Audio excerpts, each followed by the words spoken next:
ఎవరైనా సరే ఒక జయం వచ్చినప్పుడు పాటలు పాడతారు. విజయ గీతం అంటారు. జయధ్వనులు చేస్తారు.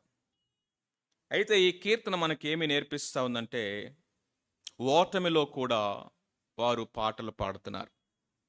అయితే ఈ పాట సాంగ్ ఆఫ్ లెమెంటేషన్ అంటారు.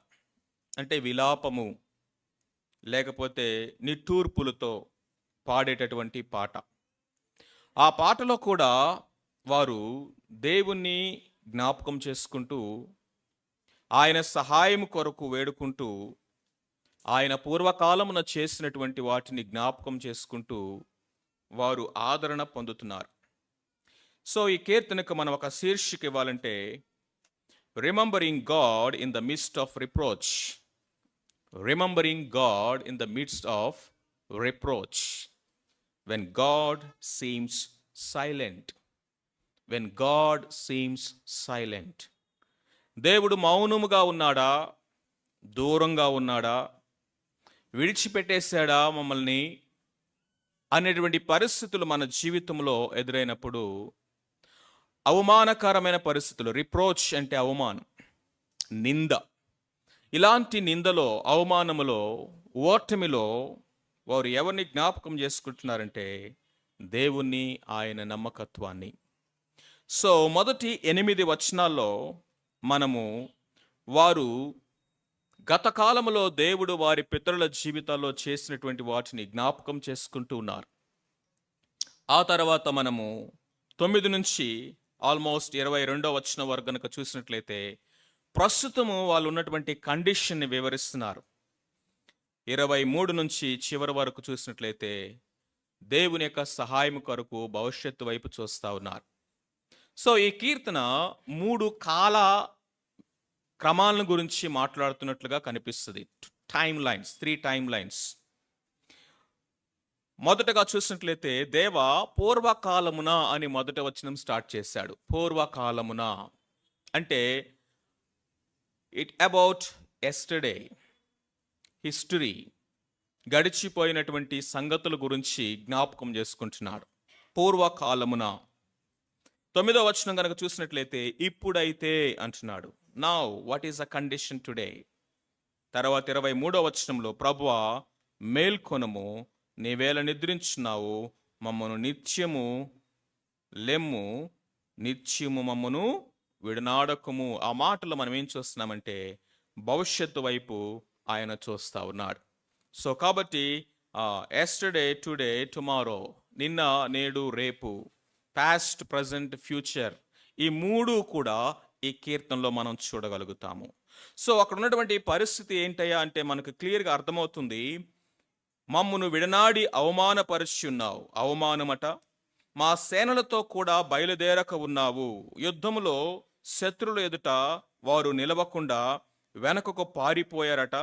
అంతేకాకుండా వారు దోపుడు సొమ్ముగా అయిపోయారని, అన్యజనులకు ఒక వస్తువును అమ్మివేసినట్లుగా మేము అమ్మబడిన వారుగా ఉన్నామని, నిందకు అవమానమునకు ఆస్పదమైపోయామని, అనేక మంది మమ్మల్ని ఒక సామెతగా, లేకపోతే మా గురించి ఒక సామెతగా చెప్పుకుంటున్నారు. ఏదన్నా రెడిక్యూల్ చేయాలంటే పలానా వాళ్ళు అని మమ్మల్ని చూపిస్తా ఉన్నారు. మమ్మల్ని అందరూ చూసి తల ఆడించేటటువంటి పరిస్థితిలో ఉన్నాం. దూషణ ఎదుర్కొంటున్నాము. మా శత్రువులు ఎదుట మేము దినమెల్లా వధించబడినటువంటి గొర్రెల వలె, వదకు తేబడినటువంటి వధించబడినటువంటి ఆ యొక్క పశువుల వలె మేము అయిపోయాము. This is there condition.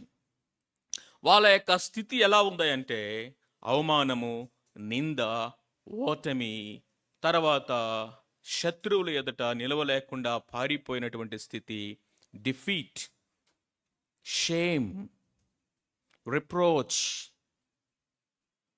ఇలాంటి పరిస్థితులు ఎవరైనా పాటలు పాడతారా? ఇలాంటి పరిస్థితుల్లో కూడా ఎవరైనా ప్రభువుని స్తుతిస్తారా? నిజానికి ఆయన నిందిస్తాం, మనం దూషిస్తాం. మనం అఫ్కోర్స్ ఈ కీర్తనలో అలాంటి పదజాలము, అలాంటి మాటలు అక్కడక్కడ మనకు కనిపించినప్పటికీ కూడా ఆ మాటలన్నీ కూడా వారు హృదయములో నుండి వచ్చేటటువంటి ఒక యాగని అన్నమాట. ఒకప్పుడు మా దేవుడు మా పక్షముగా, మా పితరుల పక్షముగా చేసినన్నీ కూడా మేము చెవులారా విన్నాము కదా! అవన్నీ కూడా చరిత్రే, సత్యమే. అయితే ఇప్పుడు మా జీవితాలు ఇలా ఎందుకయిపోయినాయి? మేమెందుకు విడనాడబడిన వారమైపోయాము? ఎందుకని మేము నిందకు, అవమానమునకు ఆస్పదముగా మా జీవితాలయిపోయినాయి?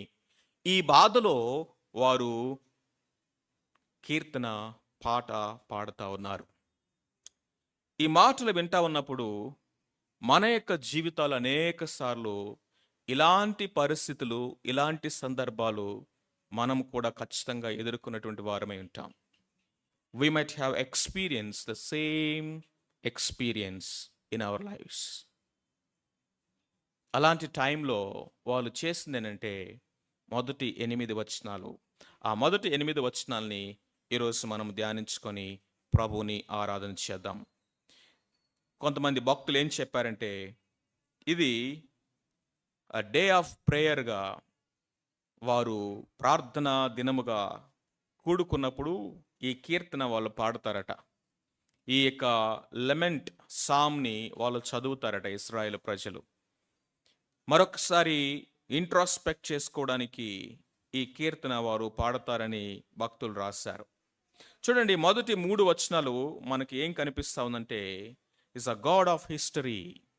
ఆయన ఎవరంటే గాడ్ ఆఫ్ హిస్టరీ, నిన్నటి దేవుడు, పితరుల దేవుడు. చూడండి, దేవా, పూర్వకాలమున మా పితరుల దినములలో నీవు చేసిన పనిని గూర్చి మేము చెవులారా విని ఉన్నాము. మా పితరులు దానిని మాకు వివరించిరి. మేము వినిన దాని గురించి, మాకు వివరించబడినటువంటి దాని గురించి ఆయన జ్ఞాపకం చేసుకుంటున్నాడు. ఏం విన్నారు వాళ్ళు?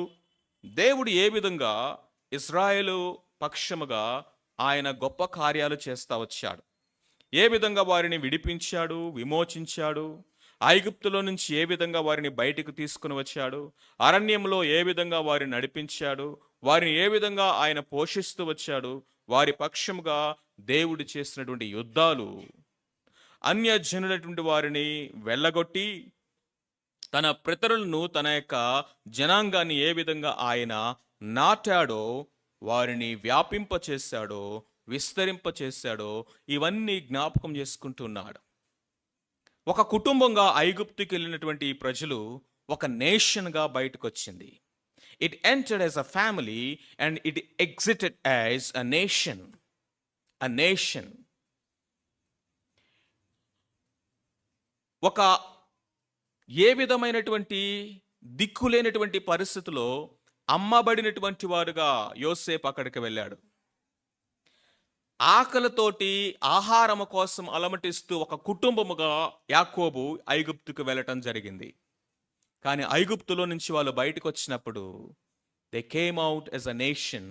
Not only as a nation, ఒక గొప్ప జనాంగముగా మాత్రమే కాదు, వారు ఫరో, ఏ ఫరో అయితే నేను దేవుణ్ణి అని చెప్పుకున్నాడో, ఏ ఫరో అయితే ఈ ఇశ్రాయేలు ప్రజలందరూ నాకు బానిసలు అని వారిని బానిసలుగా చేసి వెట్టి చాకరీ చేయించాడో, ఆ ఫరోయే గడగడ వణికిపోయాడు.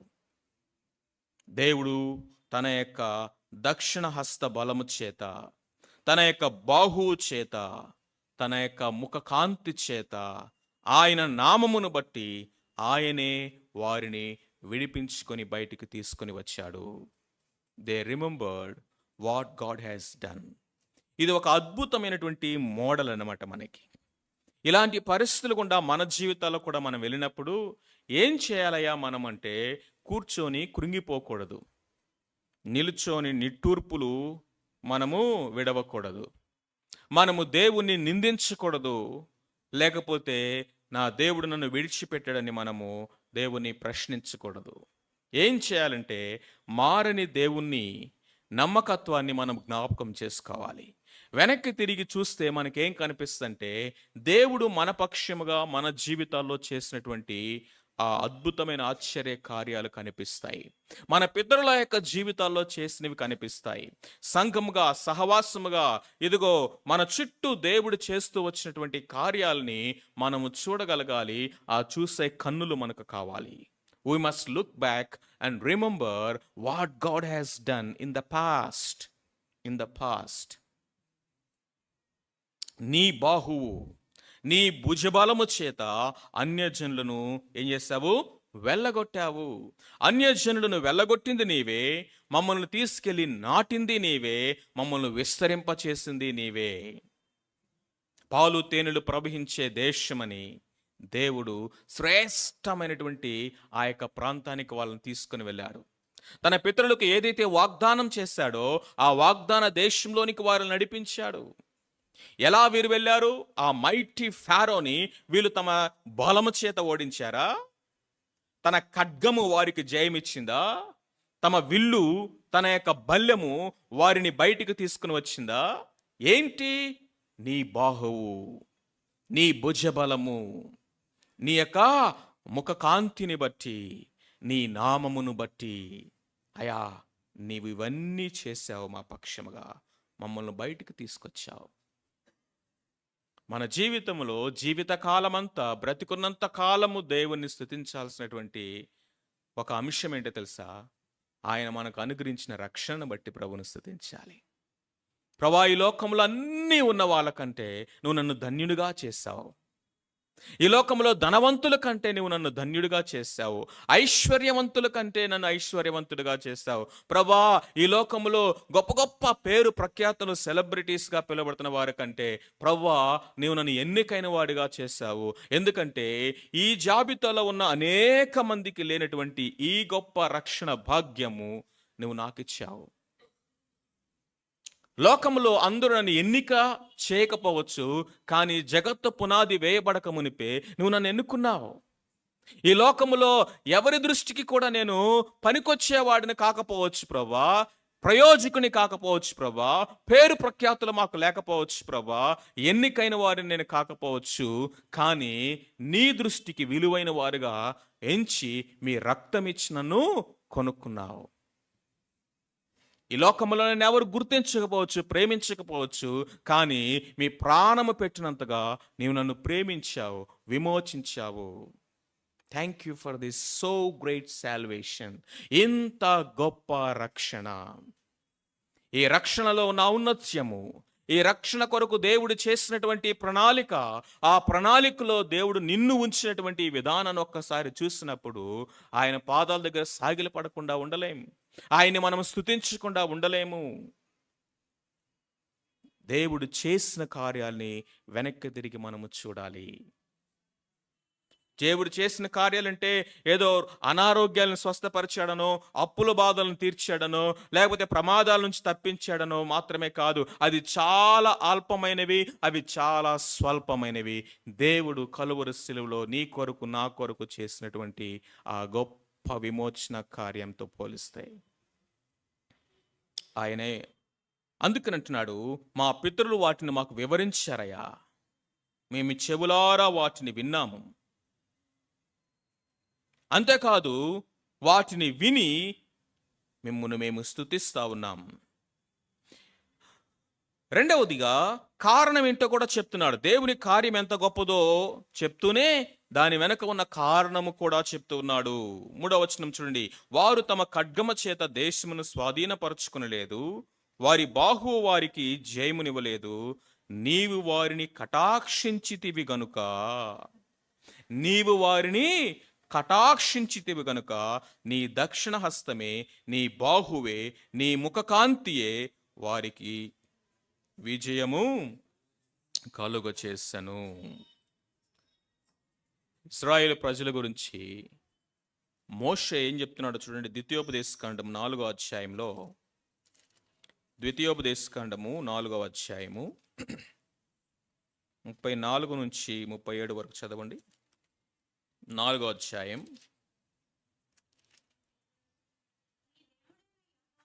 నీ దేవుడైన యెహోవా ఐగుప్తులో మీ కన్నుల ఎదుట చేసిన వాటన్నిటి చొప్పున ఏ దేవుడైనను శోధనలతోనూ సూచక క్రియలతోనూ మహత్కార్యములతోనూ యుద్ధముతోనూ బాహుబలముతోనూ చాచిన చేతితోనూ మహాభయంకర కార్యములతోనూ ఎప్పుడైనను వచ్చి ఒక జనములో నుండి తమ కొరకు ఒక జనమును తీసుకునే యత్నము ఏ దేవుడైనా ఎప్పుడైనా చేసెనా? దేవుడు చేసిన కార్యాలను ఎంత అద్భుతంగా వివరిస్తున్నాడు, జ్ఞాపకం చేస్తున్నాడు చూడండి. ఏ విధంగా వాళ్ళని తీసుకొచ్చాడంటండి?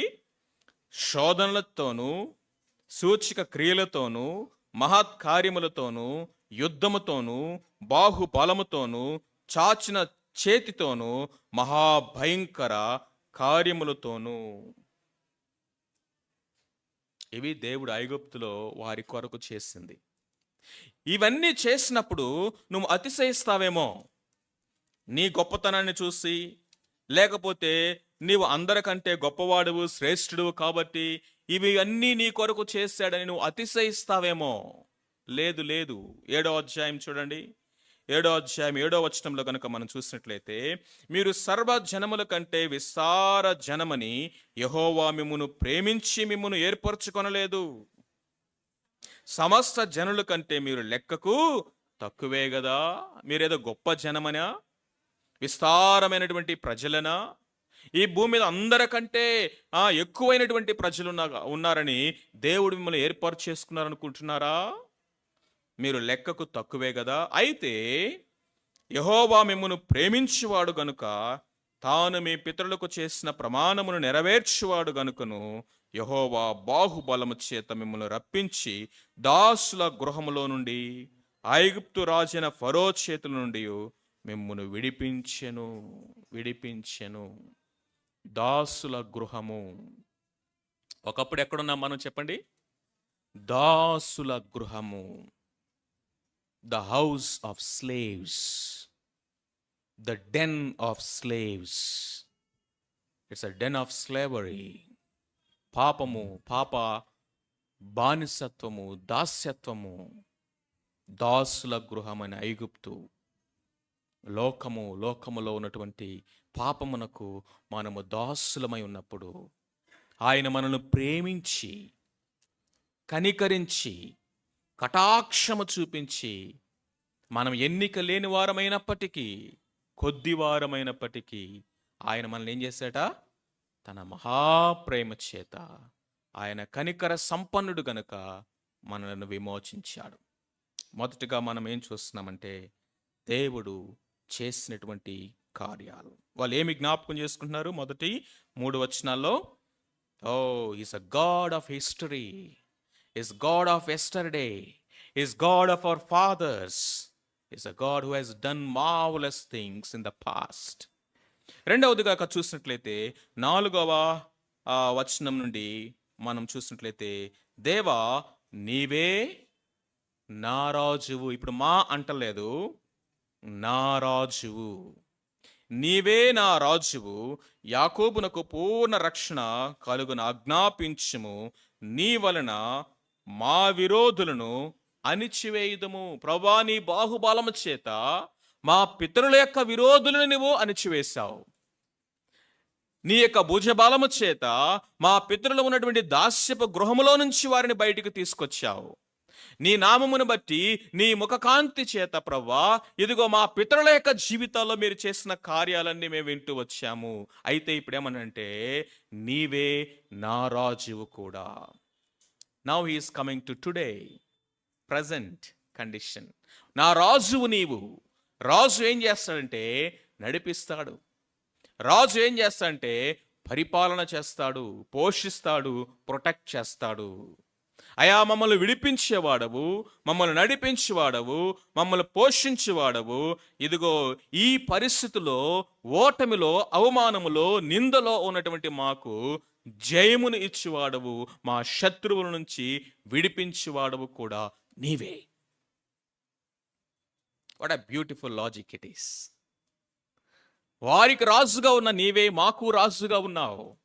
మా పితరుల దేవుడవే మా దేవుడుగా మీరున్నారు. వారు శత్రువుల చేతిలో ఉన్నప్పుడు వారిని విడిపించుకొని బయటికి తీసుకుని వచ్చావు.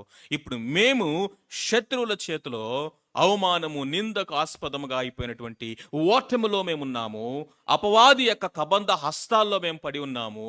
బయటికి రాలేనటువంటి బందీ గృహములాగా మా బ్రతుకులు ఉంటా ఉన్నాయి. ఇదిగో మమ్మల్ని విడిపించువాడవు నీవే.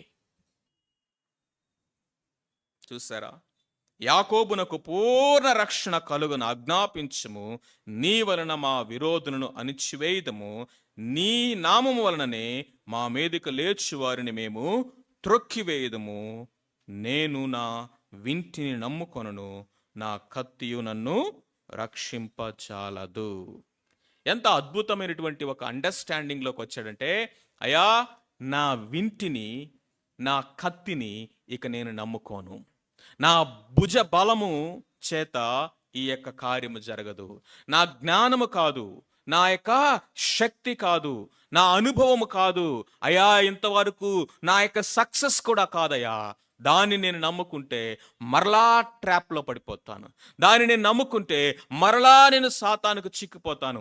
దాన్ని నమ్ముకుంటే మరలా మరలా మరలా నేను పడిపోయేవాడిని. That is the greatest deception.